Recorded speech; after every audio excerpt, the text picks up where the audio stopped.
Welcome back to the Marvel Movie Minute, a daily podcast in which we assemble to explore the films of the Marvel Cinematic Universe 1 minute at a time.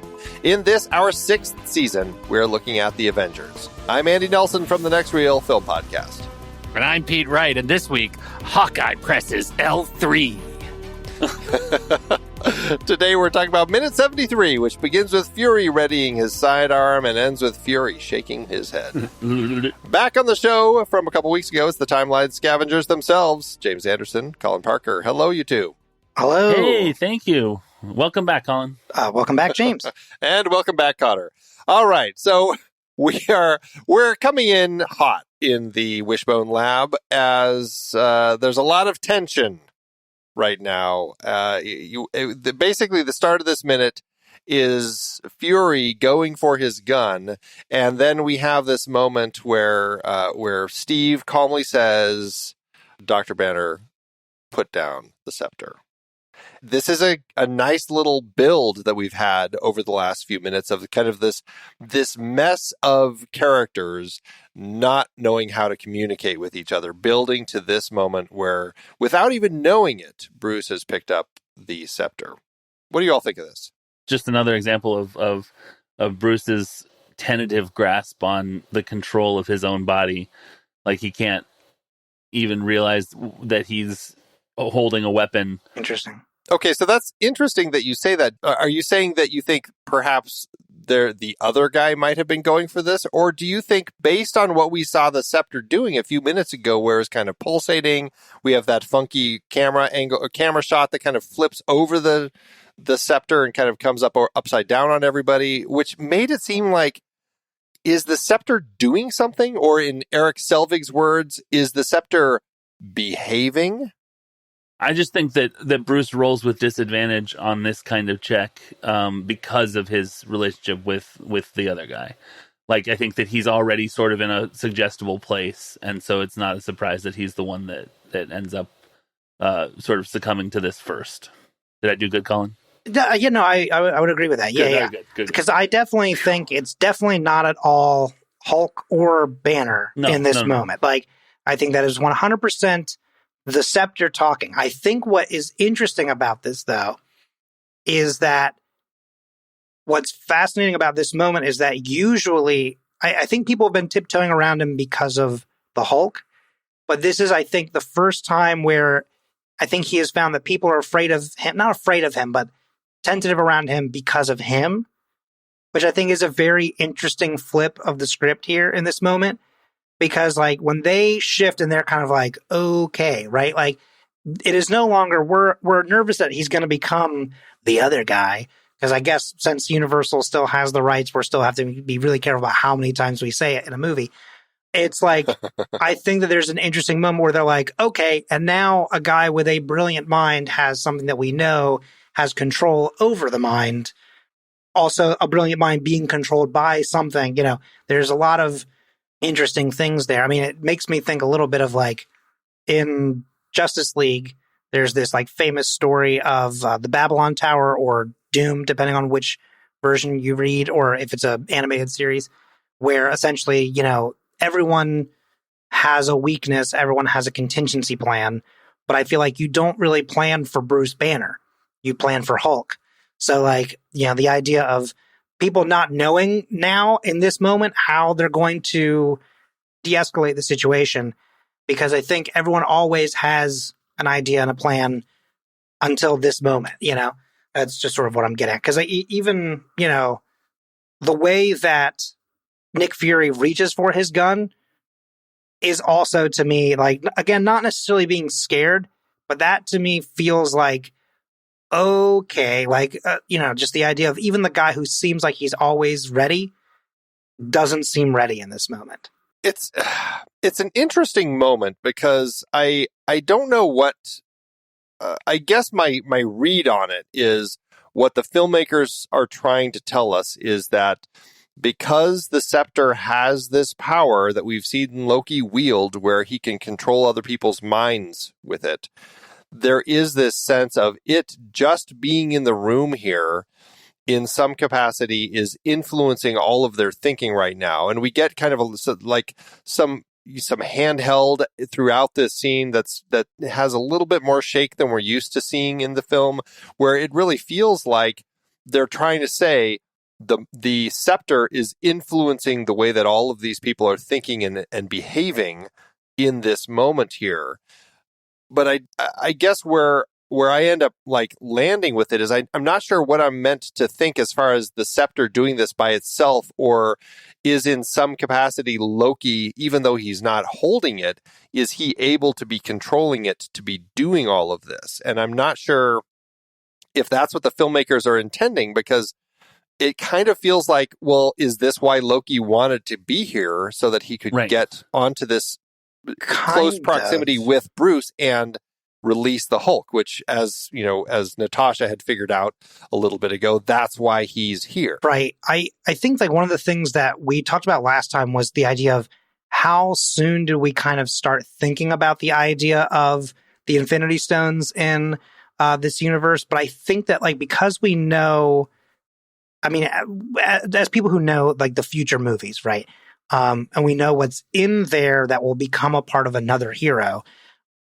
I do think that while we might not have always known that the Tesseract was going to be the Space Stone, I think that there's always been the inkling that this was the Mind Stone. And something that we talk about in Guardians, I talk as if I am part of Marvel Studios, but something that, you know, we see in Guardians of the Galaxy is the idea that like a standard human can't really stand up to the test of an Infinity Stone. And so I think that like, even though he has the Hulk there, like inside of him, and he can handle like the gamma radiation, the power of these stones is too much for a mortal man. And so that's why I'm assuming that, you know, all of these people are susceptible to their anger kind of ratcheting up. And interestingly enough, Thor is the only one who kind of just laughs it off the whole time. Thor is kind of like, oh, you know, he accidentally, I think, kind of instigates part of it because he isn't getting angry. He's like, you're so puny. Like, you're so, like, he's like laughing it off. And they're like, you know, the fists are starting to clench, you know, their hackles are up, you know. And I think that in this moment, it's that thing of the stone is stronger than the human minds in this room. And it has that ability to, as you said, behave. But does it seem like are we meant to, at least at this point in the Marvel Cinematic Universe, without having the understanding of the Mind Stone later, just or maybe they're implying it, but I mean, does it feel like at this point they're implying that Loki is in some way doing this? Does it seem like they're intending that or not? I don't think so. I mean, like for me personally, the one thing I do remember, at least always, is the idea that the scepter felt different, basically, from like anything, because even Loki has to go out and search for it. You know, it's not like he has always had this scepter kind of thing. It's not like it's his personal item to do conquest with and stuff like that. I think it feels like it's its own entity to me at all times. And it's also an interesting thing because he goes after two items, and it also shows, you know, that like the two items also don't behave the same. Like the two items, the Tesseract and the scepter, have different abilities and different, I don't know how to describe this, but like they have different functionalities. And so I feel like they behave differently. They have just these different, you know, whatevers. But like, I feel like the scepter has, because it does control minds, it almost has a mind of its own, versus the Tesseract is a tool, effectively. Well, it's like you said before. I wonder if it's attracted to the most powerful. Like, I wonder if Tony should be feeling a little bit inferior because it wasn't. Banner was the one like that. It focused its power on or something. I think my problem with this is that they throw it away so quickly. There you go. Like they don't explore this at all, and it almost feels like, does Hawkeye blowing the explosives or whatever, is that part of the plan that the scepter is a part of, or is Hawkeye somehow like, has Hawkeye accidentally saved a bigger catastrophe from happening by making this explosion happen and distracting everyone. Because Banner gets to immediately go into Star Trek science officer mode and his glasses off and sort of looking at data and stuff, where we don't really explore wait, what was that just a second ago very much at all. And it feels like we don't get to see the full implications of what that is beyond the moment happens, drop the scepter. Oh my God, I have the scepter.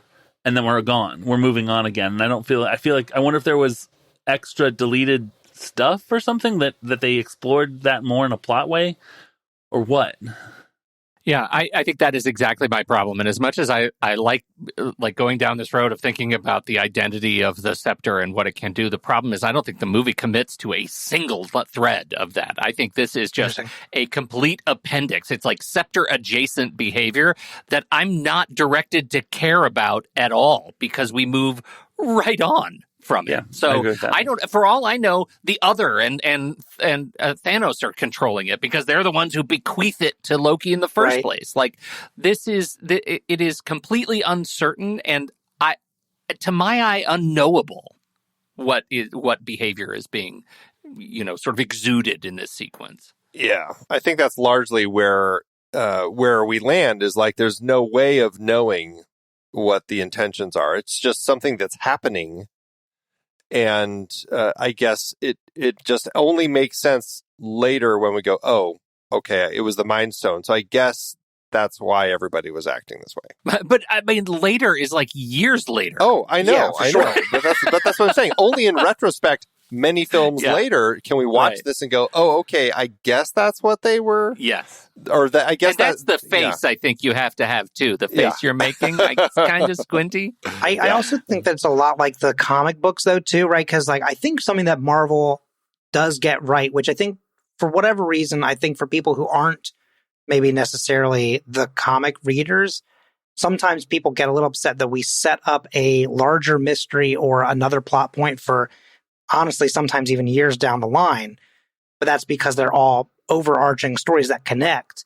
But I think that that's one of the things that made this movie interesting to me was that, we didn't have answers for everything, despite it being the first major connective tissue moment. But I think that was also almost by design to have these things of you do get some questions answered in this movie and you get some really cool moments, but they also, now that people have come together, you have new threads that you can follow to discover or, investigate. And I feel like the idea of purposefully immediately not letting us get an answer to this question was to maybe leave the same way, again, to bring it back to comics. I feel like this is what they do in comics all the time is they leave an open-ended question really quickly or sometimes right at the end of something, specifically because of the idea of, someone or maybe I, as the writer, can come back and explore that later because I would like to leave kind of an open-ended thing. But then if for whatever reason I get told, oh, actually, we're moving you over to the Hulk series, and, so-and-so is going to come in, Mark Waid's going to come in and take over for this run after, your current arc or whatever. I think that then it's never answered and you kind of are always wondering what was going to happen there. Or potentially down the road, Mark Waid gets to go, oh, so this mind controlling scepter has a big encased thing. I could just say the Mind Stone is encased in it. So it's I don't know how much of that part they were planning ahead or if it was just let's leave some loose ends so that we always have something to tie back to if we really want to step back into it, or if we really want to explore something new later, we have little bits and pieces that we can pull from without having to essentially conjure brand new problems. Well, my sense of it from talking about this film and really thinking about it, the fact that Thanos is in this film, they clearly said, okay, we're going to start introducing this whole story with Thanos, the Infinity Saga, and we're going to take this Tesseract that we had. And my hunch is they probably had already decided, okay, we're going to make this Tesseract, we'll make this scepter, we'll turn those into Infinity Stones, we'll get there. eventually, and they opted to keep them both blue for the simple fact that in this film they needed to have them connected in some capacity so that we could have the opening of the film where they use the Tesseract to open this thing, and because Loki's on the other end with the scepter, he's able to come through. That's really kind of like what they're trying to say with the start of this film. And by making them both blue, and they both have this pulsating effect and everything, they are making it seem like, oh, there's some link between them. And I think there's some line at some point even where they talk about the fact that there is this link between these things. And so my hunch is they were trying to come up with a way to make all of that happen at the start of the film. And they probably said, okay, they can be Infinity Stones. We'll sort out the logistics to get them to that down the road. Yeah. Right. I think practically what this scene does, because it doesn't pay off plot-wise, I think a little bit it sort of, and especially this works with like the camera work and sort of like the music and everything that's going on, is this is sort of the kind of the we're not in Kansas anymore moment of this scene, or of this sort of general setting where it's like, whoa, I know we're already in a weird place because that guy is almost 100 years old, and this guy turns into a big green monster, but now things are going to get weird because the camera's upside down and there's some sort of mind control thing going on. It's almost like, it's like, hey, this is going to get weird. I think that's sort of what it does on in this modular way. And speaking of modular, I think that the thing that I'm majorly missing, and this is maybe just me because I have tough times following these kinds of breadcrumbs, I really like in the old comics when they're like, and this is that guy. Remember him from, issue whatever? Yeah, more call-outs. Yeah, if it was like, I don't know how you do that with a movie. You probably couldn't. But I guess you do it in like a flashback or whatever. Yeah, right. I don't remember what happens from movie to movie, or from I don't remember who it carried. It's really funny sometimes to talk with Colin on our show because I'm like, wait a minute, that guy is that guy, and Colin's like, yeah, man, that's the whole Ulysses Claw. It took me a while to be like, that guy and that guy and that guy are all the same guy? Oh, whoa. That's gotta feel great though. What a gift when you hit that realization. It's like, that is my kingdom for that adrenal rush. It's a cool rush when I find it. It sucks when Colin's like, hey, dude. Head slapping. Right. It's like, that's the same guy. But yeah, I think that if it could be like, this is the Mind Stone, and this is how, remember, it's been controlling minds since, for example, Avengers, issue number 1. I would love if movies would just embrace the idea of putting in a literal, just do exactly as you see in the comics, but a little yellow thing in the corner. I don't think it would, I think it would make me realize that it is a comic book movie, and I wouldn't find it obnoxious or whatever because they can't see it. But the idea of showing something and having a little editorial thing of see Avengers. See Avengers 1 or whatever. Right. Release annotated versions of the MCU where it's the same movie, but you have links. We're turning it into pop-up video, basically. Yeah, exactly. That's and what's I will turn everything into pop-up video if I have my way. Oh my God. If you can click on the thing and it takes you to either the movie you already own or a place to buy the movie, which has the annotations for that. That's what Amazon tries to do with its X-ray. X-ray. The X-ray Yeah. stuff. I find that it's weird because I pause it to go do something else, but then it tells me all the stuff. But there's also Jamie Benning. We've had him on the next reel before. Does these filmumentaries that he takes a movie his first one was Raiders of the Lost Ark, and he took the entire movie. Extraordinary. But it's almost like a pop-up video version of the movie, but then as you're going along, suddenly if he had found documentary footage or something, he'll cut to the documentary footage of that particular scene, and you can see the behind the scenes as they're kind of making it, and the directors and Lucas and Spielberg are talking and whatever, and Kasdan, and it's constantly cutting. So it's a really long, right? It's much longer than the movie. I love that. But it's it's a documentary integrated into the film, and he's done it with a number of them. It's really fascinating. I highly recommend you look up his filmumentaries. That's very cool. Where Where and how? What They're on do you have links? Vimeo, I believe. But yeah, we'll make sure they're in the show notes. Yeah, search for filmumentaries. Yeah, amazing, like documentaries, but film. Yeah, you'll find him. Cool. He's great. So I would. Commentary is such a hard thing for me to do, or behind the scenes, or whatever, because I'm like, I just watched the thing. That's the kind of thing I need. Where it's like, check it out. I think you'd like it. It's like input into it. Yeah, That's all. I'm excited.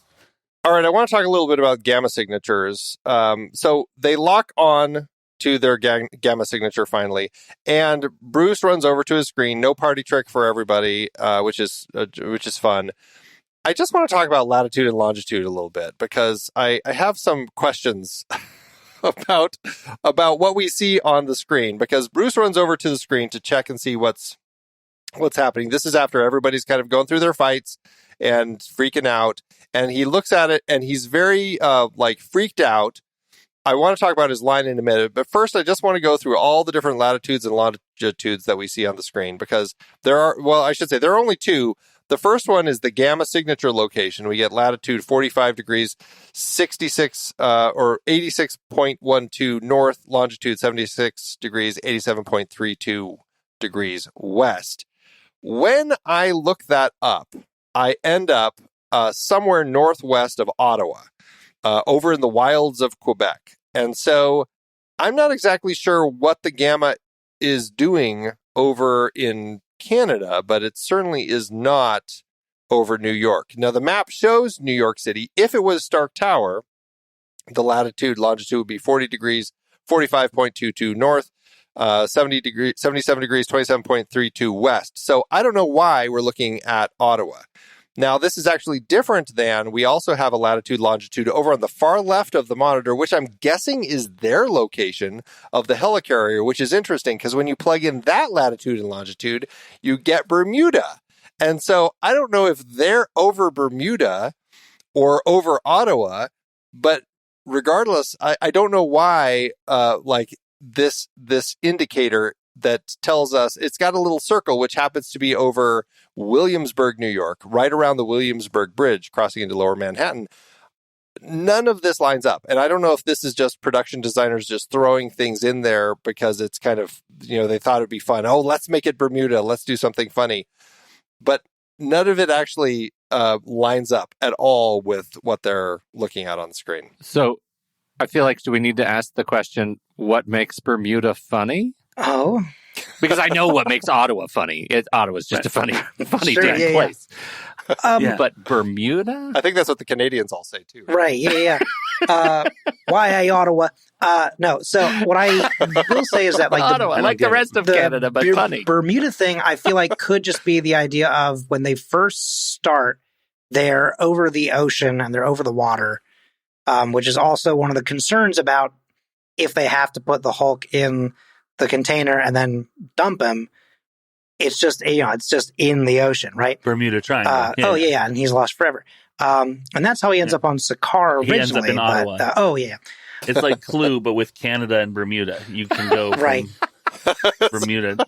I'm wondering again, by way of Sakar. I'm wondering if there's some sort of small Easter egg in this as well, though, because what I'm wondering is okay, you could give the exact coordinates for where Stark Tower is supposed to be.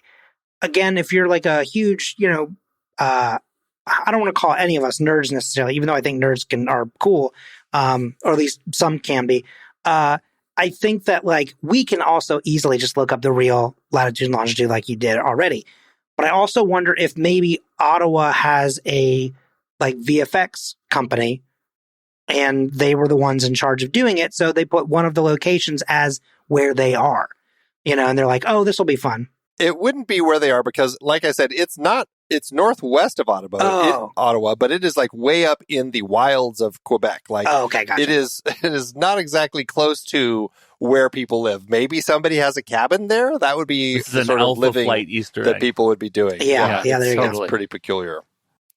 But it's interesting that that's what they did. They very specifically put things in that definitely are not actually Manhattan as the destination. They got the trial version of those graphics, and those come with Bermuda and Ottawa, and they're like, Like it's fine. We don't need to pay for this. I mean, it's also a little bit like the eye test in Captain America, where it is when they go in for the doctor's appointment for Captain.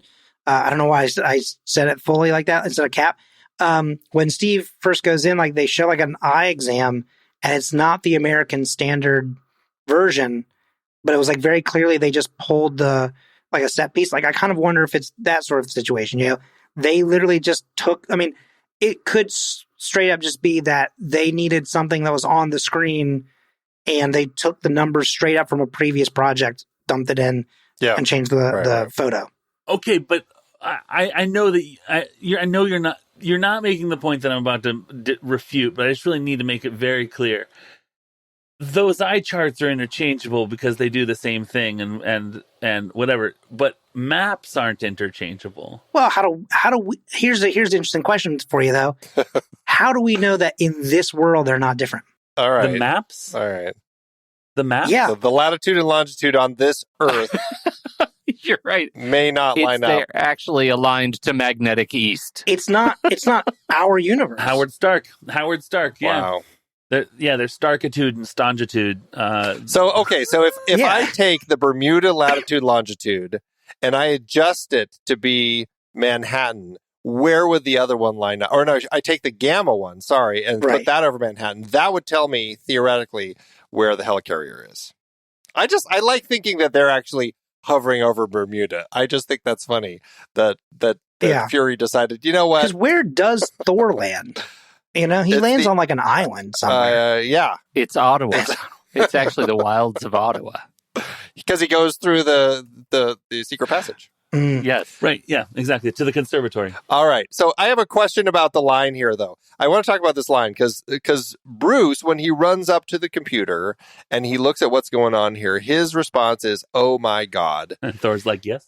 Now, the way that it cuts is we see him look at his computer. He says, "Oh my God." I'm assuming it's because the gamma shows up in New York, but it's just strange that it cuts from him to Clint.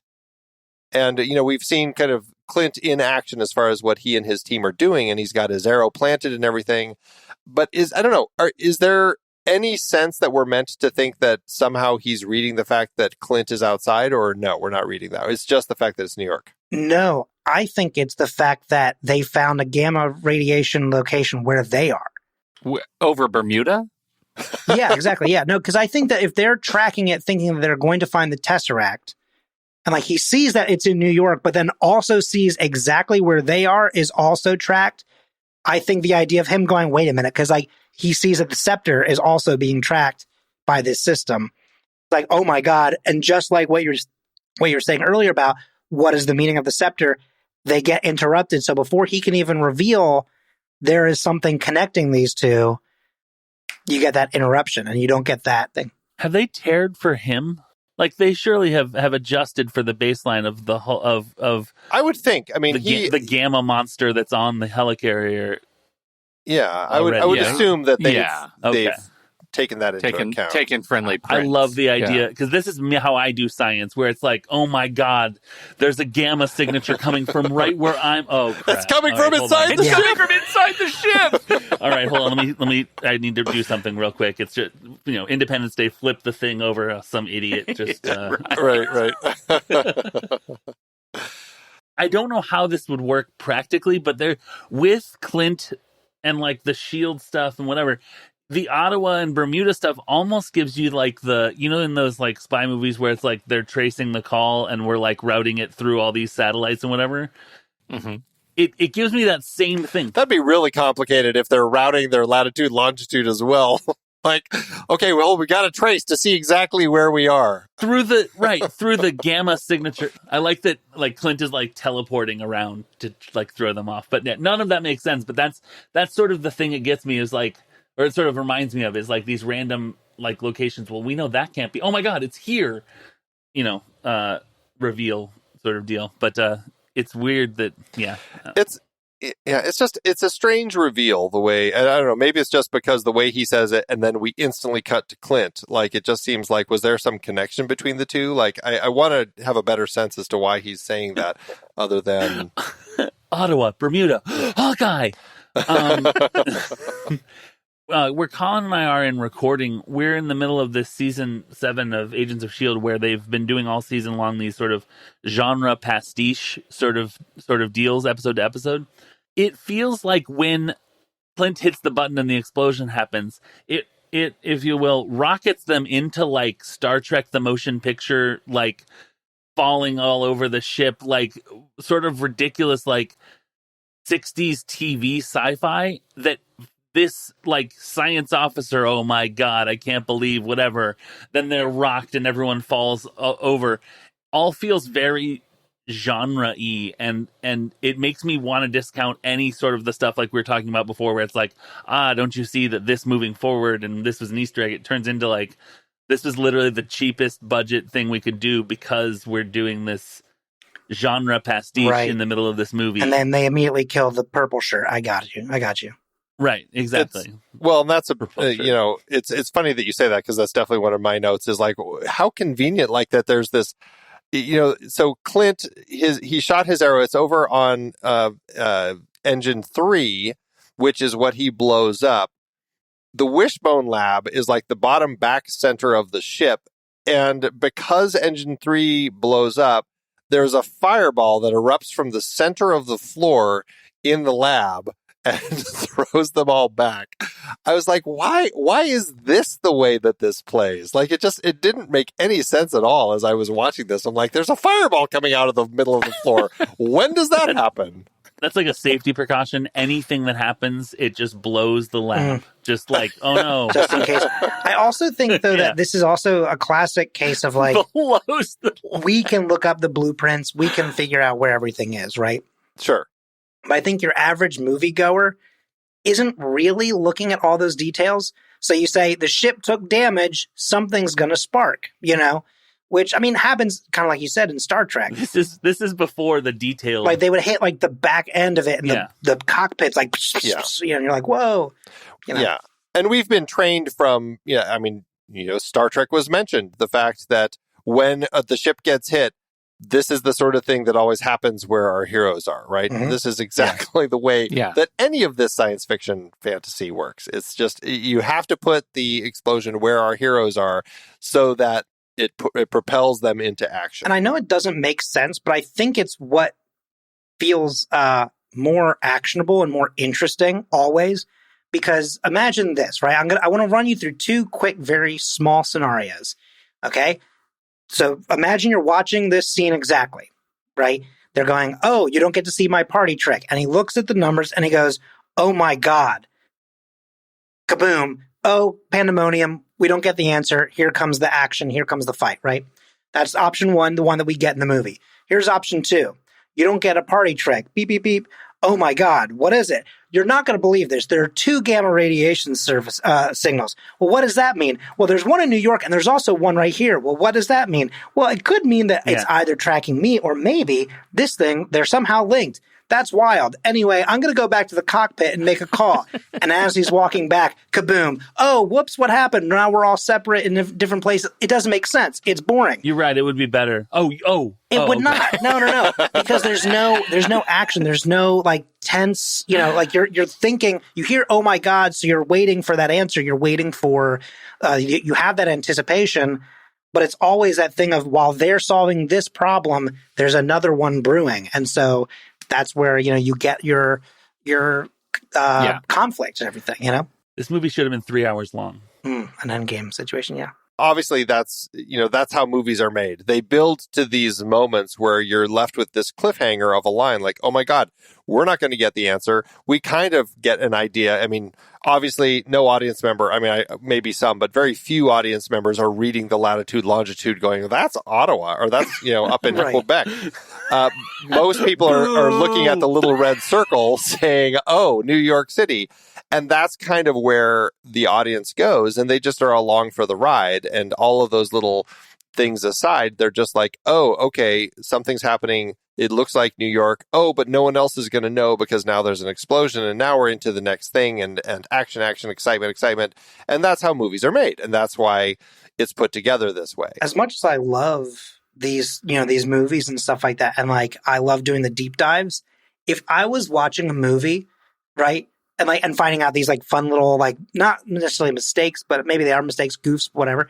But if I was watching a movie and some guy was like, those aren't the right longitudes and latitudes, boo, everyone, we should leave this room. Like, they don't know what they're doing. I'd be like, shut up, sit down. Yeah. I would yell at the guy, Bring on the cartoon. The one lone protester angry about the latitude and longitude. Yeah, I'd be like, go start a movie by minute podcast. I'd be like, it's a comic book movie made for children. Sit down. It's like, who cares?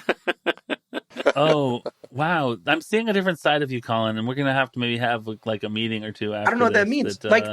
Listen, as adults can fully entertain and enjoy these things, but it's the same conversation that happens around Star Wars. People get really mad about these things. It's like, it's space wizards with like sci-fi swords in space. It's a thing made for kids. Like, settle down. Like, just enjoy your space wizard. You know what I mean? Same thing as this. I think they like to say it's made for a 4-quadrant audience. Oh, God, I love it when you talk analysis to me. Please give me more of your industry persona. That's right. Colin, I respect that opinion that you have.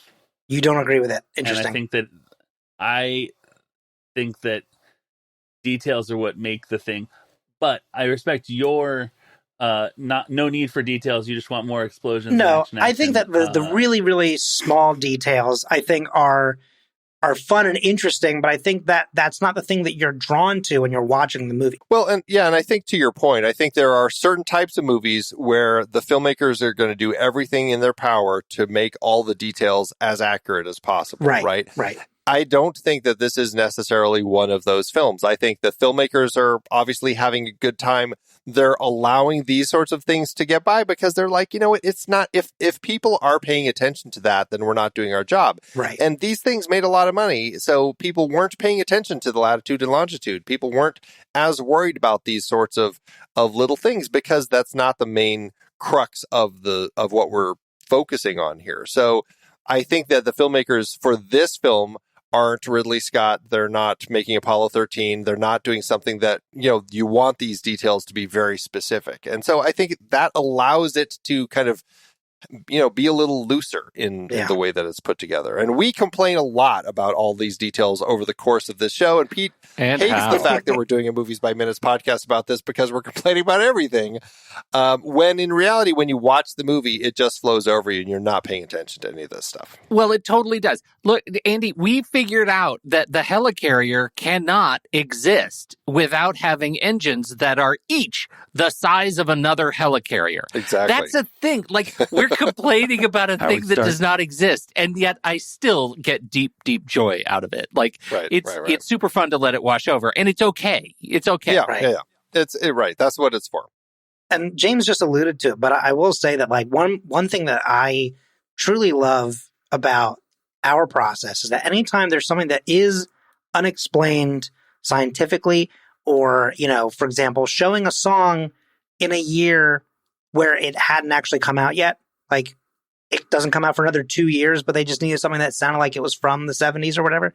Like, the idea is just always that, oh, well, Howard Stark was way more advanced than any mind that we had in the real universe. So he set the MCU, forward enough that these sorts of things can change and happen. And like, I think that's also the same situation. Now, granted, Howard Stark probably doesn't get to set or reset the actual lines in which we, look topographically at a map and stuff like that. That's fine. That's fair. I get that. But also, like, Peggy Carter is the only character that I've ever known in any of these things that has just like looked at a longitude and latitude or heard it and gone, got it, Belarus. And you're like, what how did she know that? Like, I don't have these things memorized. How many people are looking, just like you said, are watching the movie and going, oh, wait, what was that number? Not accurate. Wow. Wild. Well, I mean, we talked about this back in Tony's penthouse, because when Coulson calls him, it shows Coulson's latitude and longitude. Right. And if Tony knew the latitude and longitude of his own tower, he would realize that Coulson was calling from inside the building. Right. The call is coming from In the elevator. Literally I love the idea of Howard Stark ex machina. Like you can explain anything with him. Would just drop his name in there. That's actually really handy. We'll be using that again. Exactly. And we do. Yeah. I just want to just really quick point before we can totally move on as soon as I finish making this in loud. Colin, no time for rebuttal. So we just recorded these episodes about Guardians of the Galaxy 2, where it starts with a woman singing along to a song, and I was enjoying my Space Wizard sort of deal with like the singing and sort of the carefree attitude of the very, very early 80s, and one of us, who isn't me, was really upset about her not singing on key or with the necessarily on with the track. And I just wanted to just put that out there as like a preview of an upcoming episode where Colin was very much those aren't the correct latitudes and longitudes. Are we talking about the damage done to Brandy? You're a fine girl. What a good wife you would be. Yeah, correct. Exactly. That whimsical. Carefree. I'm not going to say I never noticed that either. So I can walk that line. Right. Yeah. I just, I think that if you're going to say that you're just immersing yourself in the story and not worrying about the details, that you can let other details go as well. But I guess I'm wrong about that. Those people who are able to let those things go are not tone deaf either. Right. So yeah, see, this is the thing. Everybody's going to have their own lines. Doctors are going to get upset about medical things. People who have great pitch and sing are going to get upset about that. People who really pay attention to cartography and latitude and longitude are going to get upset about these things. Everybody's going to have their thing that will pull them out of the movie. So, and if everyone gets everything right in a movie, it will be the least popular movie of all time. Like when you get the science entirely right, no one wants to go see your movie. Right. So, I think that the only other thing that I have is I really like the put on the suit changing into put on the suit. Put on the suit. Let's talk about that. So we got the put on the suit. This is the fourth. We get 3 of them here in this minute. The first one came earlier, but we get 2 of them very testy, ready to fight each other, put on the suits. And so it was a great way to do kind of like that repetition of that, because by the time the 4th one rolls around, it is, it's literally like, put on the suit. Oh, yeah, I guess I better go do that. That works great, the way that they play with the dialogue throughout that. Do you guys remember the movie Hook? It was a little indie film. In the movie, there's it reminds me of this Dustin Hoffman's Captain Hook is saying something. He's like, "Don't try," and he's gonna kill himself. He's like, "Don't try and stop me, Smee." And then he's about to kill himself. He's like, "Smee, try and stop me. Try and stop me, Smee. Smee, try and stop me. What's going on?" I get the exact same thing from Put on the Suit. Like they're them fighting words into actually great suggestion. I've completely reversed my position on this. And Steve helps him. Steve kind of helps him get up, which is great. Which I find to be really funny, because one of the weird things is that he does help him for a brief moment, but then he also helps them when they're going through the door, and he didn't need help in that moment, which is really weird. Like, it almost looks like he's almost trying to like push him one last time in a way. It's really weird. I mean, technically he's like kind of pulling and yanking, but like Tony Stark is like almost completely at a full stand-up position. He's only barely tilted, and yet, like, and Cap is the one that's practically falling over, and he's still like, go. He's so, he doesn't have super soldier serum in him. Well, I got to protect him. I got to keep him upright, like he's a baby that can't keep his own head up. It's very funny to me. This is my friend Howard's son. Your notes about this seeming like cheap sci-fi TV. This is a perfect example of that, because that shot is very handheld, very shaky as they're getting up. It's all wobbly, as if we're meant to think that the deck is like, the whole ship is like kind of, tipping back and forth like crazy. And to that point, even the very next shot of the bridge, it's like at such a stark angle where it basically looks like the ship is like plummeting straight down to the earth.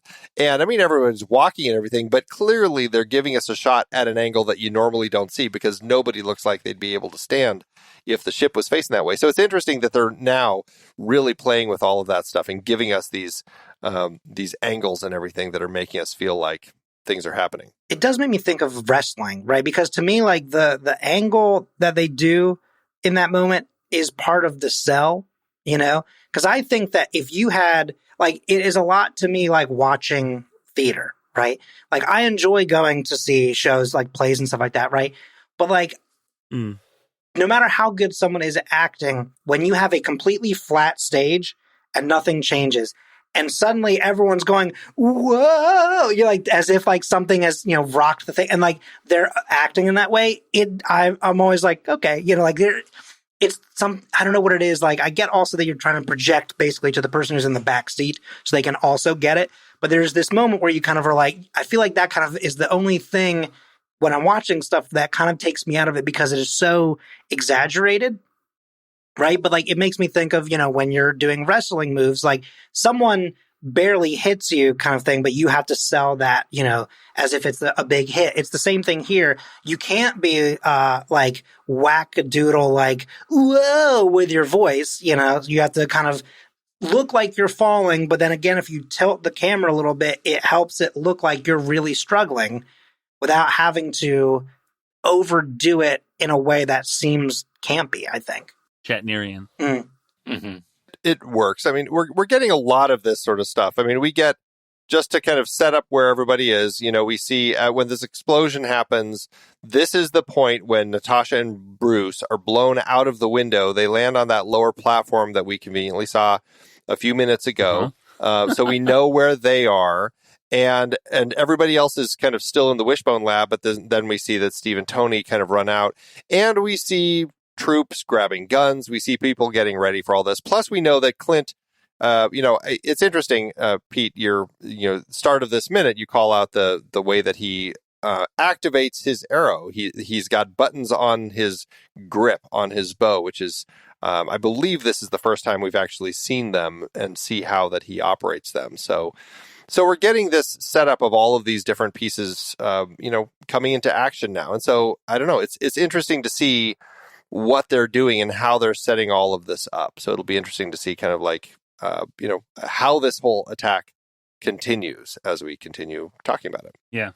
Oh, and we also see when we see the shot from underneath the ship as pieces are falling, we do see the cloaking device. We see kind of all the reflection panels going back to normal. So you can tell that it's going visible again. You hate when the cloaking comes down and your ship is blowing up at the same time. Yeah. It's very upsetting for the people on the ground. Yeah.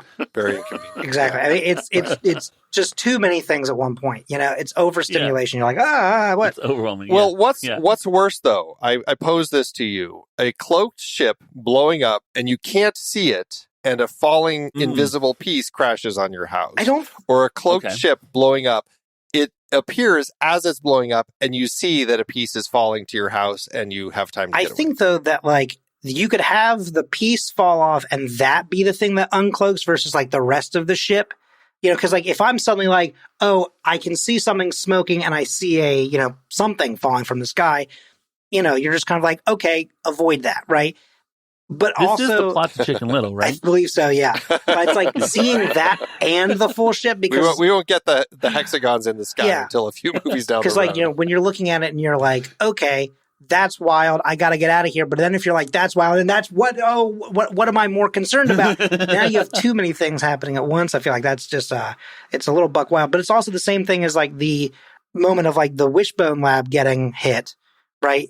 And like, somehow from this engine, it's like, how did the full cloaking of the entire ship go down with one engine falling off? It's a fascinating thread of dominoes, I think. Yeah.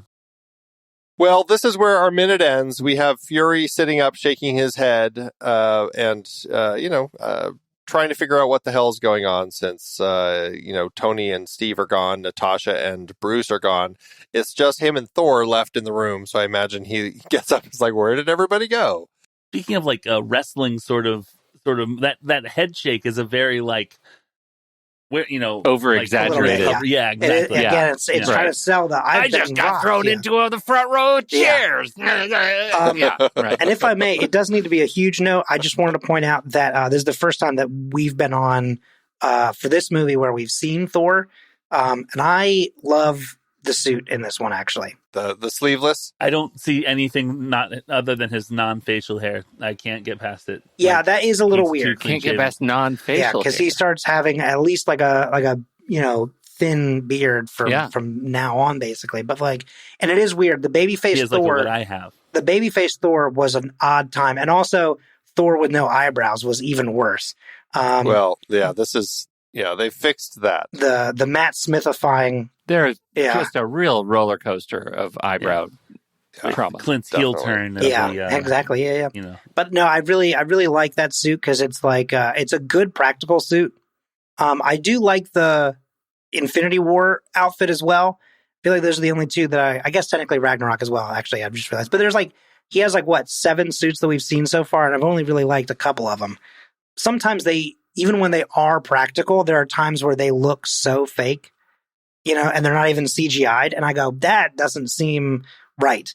But this was a good practical effect looking suit, and I liked the design of it a lot. It is a good suit. Just want to point it out. Suit. Well, we certainly appreciate you two coming and joining us again to talk about Minute 73. I know you'll be back a little later in the film, so we'll chat with you down the road. So for now, though, tell everybody about what you're up to and where they can tune in. Sure. We are on a podcast called Timeline Scavengers, where we're going through the MCU, and by that we mean the MCU that we have personally defined, and we are the highest authority on what counts as the MCU on our show. In historical order, both TV shows and movies, basically what that means is sort of when flashbacks happen, we see the flashbacks years and years and years before they are flashed back to. We're currently in an era, this 2023 is going to be an era of origins and generational trauma. It's going to be a fun year, and it's going to wrap up with Captain Marvel, and we started in 1947 with the year, and we're going to end in 1995, and it's going to be really fun. We just have a lot of fun with it, and we get into the nitty gritty, and we like each other a lot, even though sometimes we get into it a little. I'm kidding. No, you're not. No, we have a great time with the show. It happens. Happens to the best of us. Yeah, I know. Listen, I didn't want to say anything, but sometimes the energy between Pete and Andy, I'm like, wow. Ooh, I can tell something's happened. Wow, man, are you guys okay? You're going to say it's aspirational. Yeah, it's a dark energy. Yeah, dark energy. Project Pegasus, we're right here. Anyway, no, it's a great time because I think that even being here, it's people can have totally different interpretations, and it's very interesting to watch and hear. And sometimes I change my opinion, and sometimes other people change theirs. Or sometimes you find a middle ground of a new way of looking at something, which I think is a very cool thing about media comprehension. Or sometimes you don't, and you call it back for the rest of your lives. Yep. We have some. You can find that never happens out there. Yeah. No, of course not. Well, check it out, everybody. We'll have the links in the show notes. And remember, if you're not seeing the links in your podcatcher, just go to our website, marvelmovieminute.com, and you can find everything there. We'll be back tomorrow to talk about Minute 74, so that's it for today. So, Pete, thanks as always. And if you like Thor's outfit, just like Colin and James, don't forget to get your quality Asgardian leather goods. Available where you buy your quality leather goods. QALG. Until next time, true believers.